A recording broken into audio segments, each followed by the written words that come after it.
Hello, my friends. Today I want to tell you a powerful story, the story of a brand you probably know well. Nike. The shoes. The logo.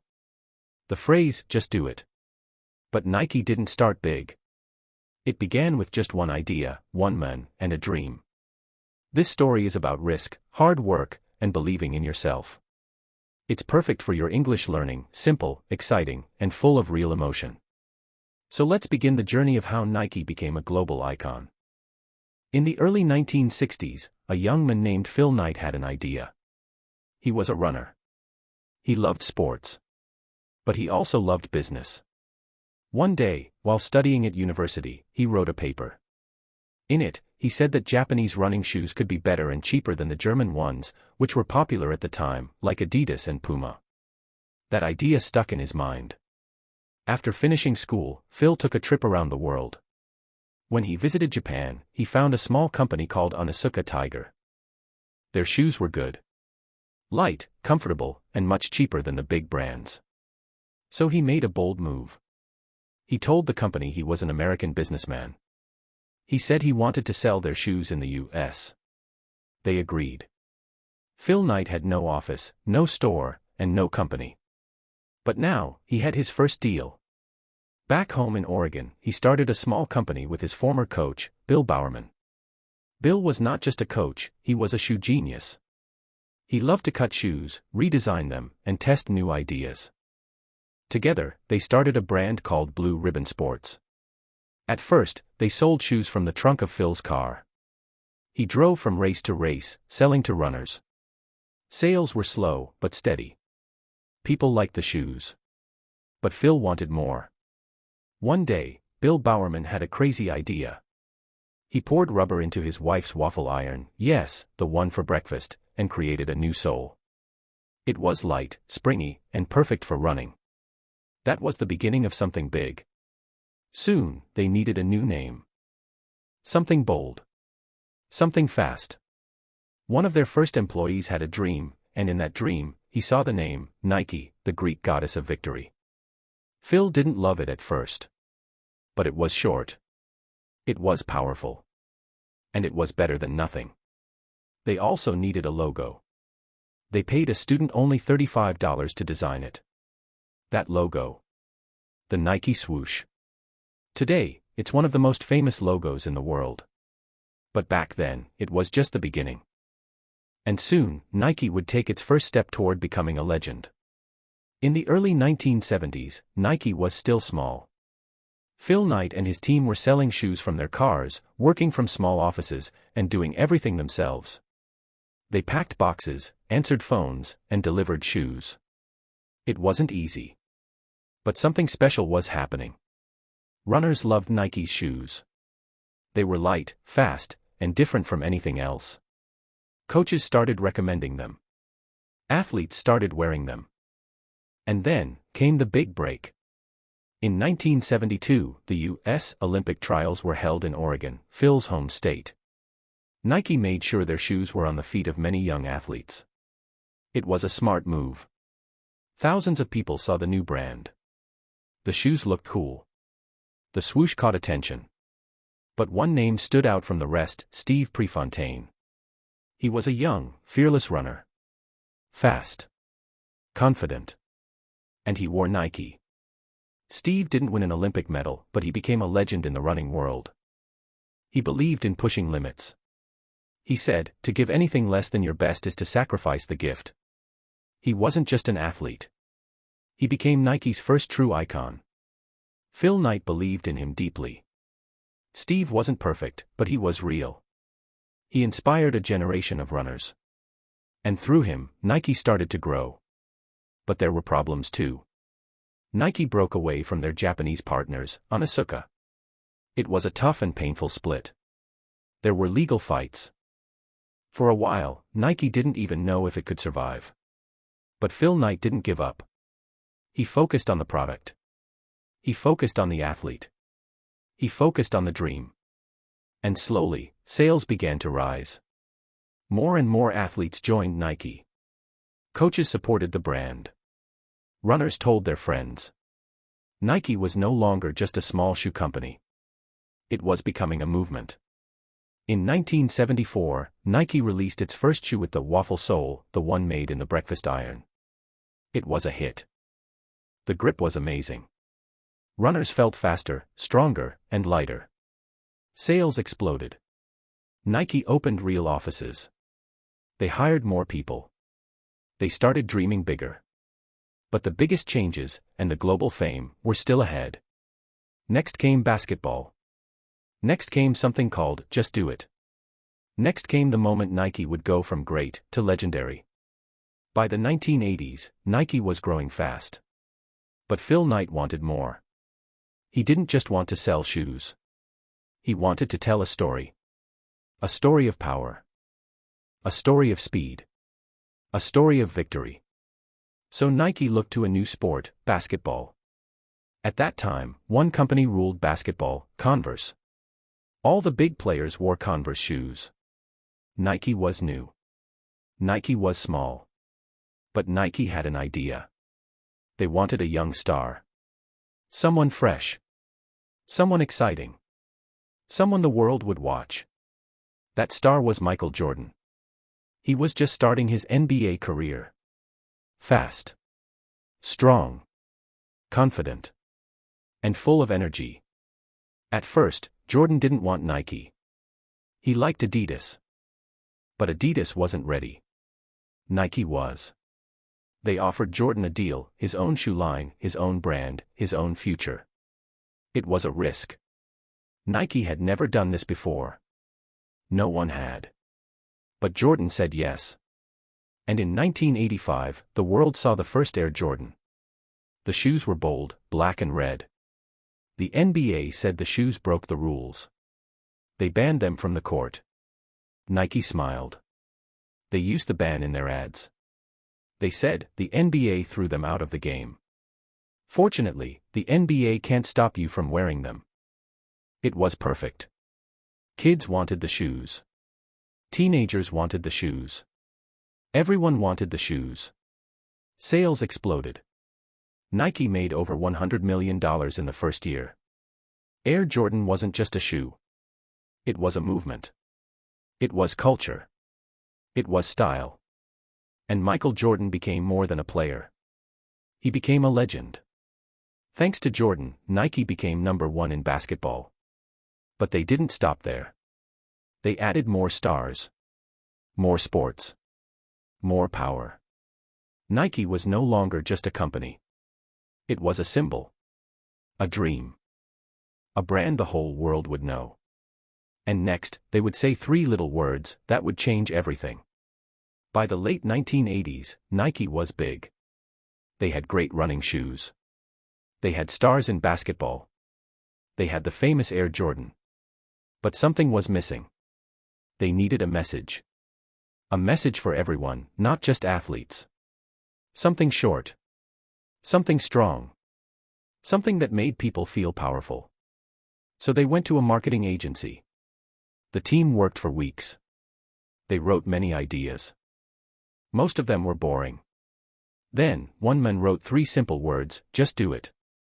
At first, people laughed. They said, it's too short. It doesn't mean anything. But one person believed. Phil Knight. He said, it's perfect. In 1988, Nike started the Just Do It campaign. They showed all kinds of people, young, old, fast, slow. Men, women, runners, dancers. Even people in wheelchairs. And all of them were moving, sweating, trying. Doing their best. At the end of each ad, the words appeared on the screen, just do it. The message was clear, you don't have to be perfect. You don't have to be a star. You just have to try. You just have to begin. Just do it. People loved it. It made them feel strong. It made them feel ready. The slogan became part of culture. Teachers said it. Coaches said it. Parents said it. Kids wrote it on their notebooks. Athletes shouted it before games. Nike had found its voice. Sales went up. Stores sold out. The brand became unstoppable. In just 10 years, Nike's sales grew from $800 million to over $9 billion. But success didn't make them lazy. They kept growing. They kept inventing. Because for Nike, it was always about more than shoes. It was about the person who wears them. The dreamer. The fighter. The one who says, I can. I will. I must. And they kept asking one simple question, what's next? Nike was flying high. Their shoes were popular. Their ads were famous. Their athletes were winning. But being on top is never easy. The world was changing. New companies were growing fast. Old rivals like Adidas and Reebok were fighting back. In the 1990s, Nike tried something bold. They moved beyond sports. They tried fashion. They made new kinds of shoes, big, stylish, and trendy. They wanted to win not only on the track, but also on the streets. Some shoes worked well. Others did not. One shoe, the Nike Air Max, became a hit. People loved the design, the visible air bubble, the bright colors. It became part of street style. People wore them with jeans, not just with running shorts. But not every risk brought success. Nike also made shoes that were too strange, too big, or too expensive. Some of them sat in stores for months. And there were other problems too. In the late 1990s, news reports said that Nike used factories in poor countries where workers were paid very little. Some reports said the working conditions were bad. People were angry. They protested in the streets. They held signs that said, Nike, stop sweatshops. Nike was shocked. At first, they said, we don't own the factories. It's not our fault. But the world didn't accept that. Phil Knight felt the pressure. He made a hard choice. He stood on stage and said, Nike has become the face of bad labor practices. That's not what we want to be. So Nike changed. They began watching their factories more closely. They made reports public. They worked to make conditions better. It was not easy. It took years. But Nike learned a lesson. To be a global brand, you must also be responsible. At the same time, Nike kept pushing forward. They signed new stars. Tiger Woods in golf. Serena Williams in tennis. Kobe Bryant in basketball. These athletes became heroes. And they all wore Nike. The company also grew online. They built websites. They sold shoes with just a few clicks. But through every risk, every mistake, and every win, Nike never lost its spirit. They remembered their roots, a runner. A coach. A dream. A shoe made in a waffle iron. They remembered their voice, just do it. And they looked to the future, ready to keep fighting. By the early 2000s, Nike was more than a sports brand. It was part of global culture. People didn't just wear Nike to run. They wore Nike to school, to parties, to concerts, even to work. Why? Because Nike stood for something. It stood for power. It stood for movement. It stood for voice. Nike wasn't afraid to speak. In fact, sometimes, it shouted. The company began creating ads that were not just about sports, but about life. They spoke about equality. They spoke about women's strength. They spoke about dreams and never giving up. In 2010, Nike launched the You Can't Stop Us campaign. It showed real people, of all races, all ages, all shapes, moving, running, playing, sweating. People with disabilities. People from different cultures. People who didn't look like perfect athletes, but who trained hard and gave their best. The message was clear, everyone is an athlete. This message touched hearts. Nike wasn't just selling shoes. It was selling belief. In 2018, Nike took one of its biggest risks. They made a bold ad with Colin Kaepernick, a football player who had kneeled during the national anthem to protest injustice. It was a powerful moment in American sports history. The ad said, believe in something. Even if it means sacrificing everything. Some people were angry. Some burned their Nike shoes. But many others felt seen, heard, and proud. Nike stood by its message. And in the end, their sales grew. Nike showed the world that a brand can be brave. That it can stand up. That it can lead, not just follow. Music, fashion, art, Nike was part of it all. Rappers wore Air Jordans. Models wore Nike in photo shoots. Artists drew the swoosh in murals. Nike became more than clothes. It became culture. And culture is powerful. Because culture doesn't sell to customers, it speaks to people. It inspires them. It makes them feel. Nike knew that. And they used it to grow, to connect, to lead. But even with culture on their side, Nike never forgot one thing: it all started with sport. And the next chapter of Nike's story would take us into new technology, new goals, and a new kind of future. Nike always looked ahead. While other brands were copying old styles, Nike was asking new questions. How can we make shoes smarter? How can we help athletes train better? How can we mix technology with sport? And they started building answers. In 2016, Nike created a shoe that many people thought was impossible. It was called the Nike Vaporfly. It was fast. Very fast. Some said it helped runners break records. Others said it gave an unfair advantage. But no one could deny, the shoe was revolutionary. Soon after, Nike supported a bold project, breaking the 2-hour marathon. The world's fastest runners had tried, but no one had done it. So Nike picked a few of the best athletes. They trained. They used special shoes. They ran on the perfect road. And in 2019, it finally happened.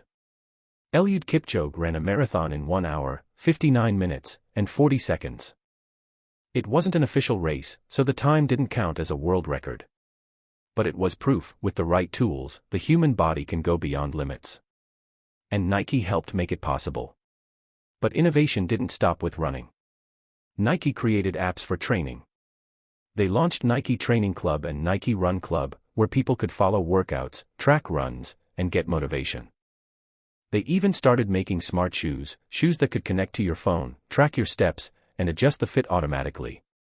It sounded like science fiction. But it was real. Nike also cared about the planet. They started using more recycled materials. They made shoes from old plastic bottles and used shoes. They promised to make their factories cleaner and greener. And they didn't forget their people. They built community centers. They supported young athletes. They helped kids in poor areas play sports, stay healthy, and dream big. To Nike, innovation wasn't just about technology. It was about changing lives.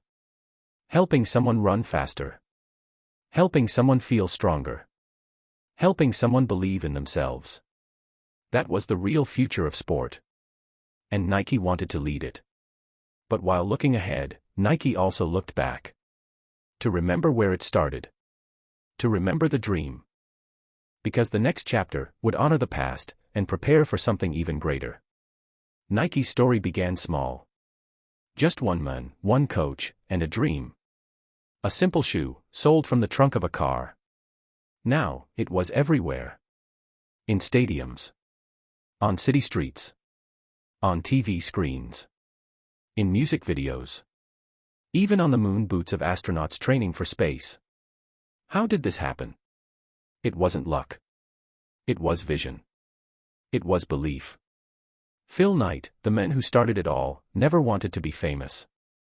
He didn't care about money, cars, or parties.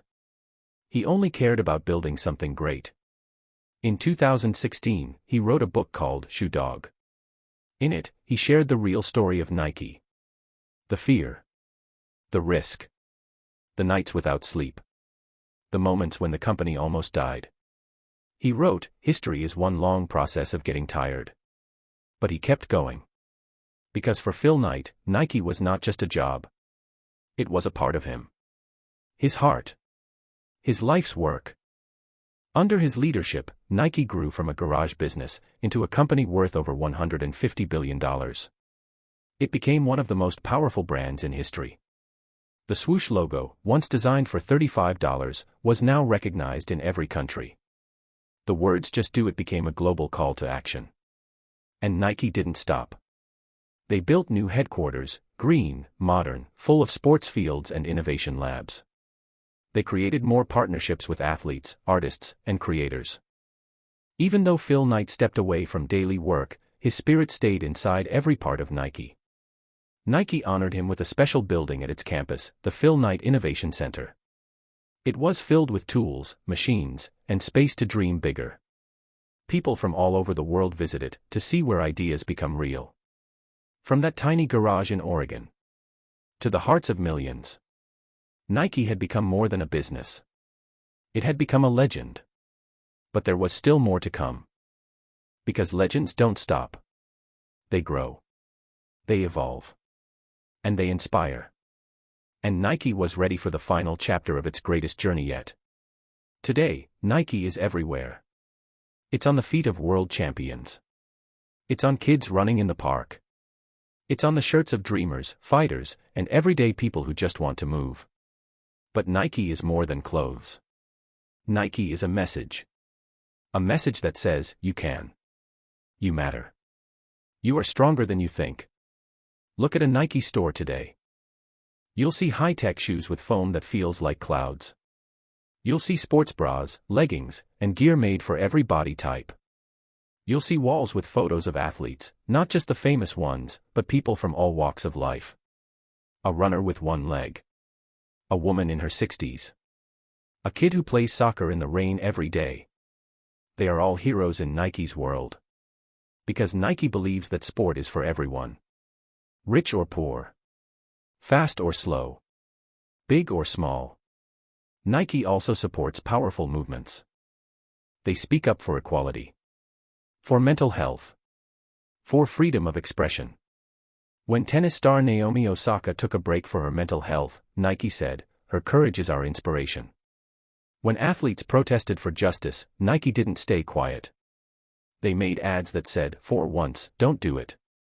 Don't pretend there's not a problem." They weren't afraid to lose fans. They wanted to do what's right.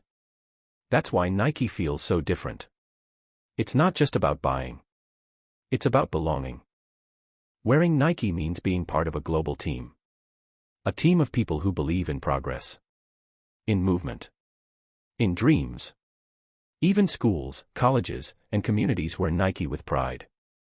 It's part of how people express themselves. And Nike keeps giving back. They build sports fields in poor areas. They donate to schools. They give free shoes to kids in need. Because they remember, they were once the small guys too. So today, when someone wears Nike, it's not just fashion.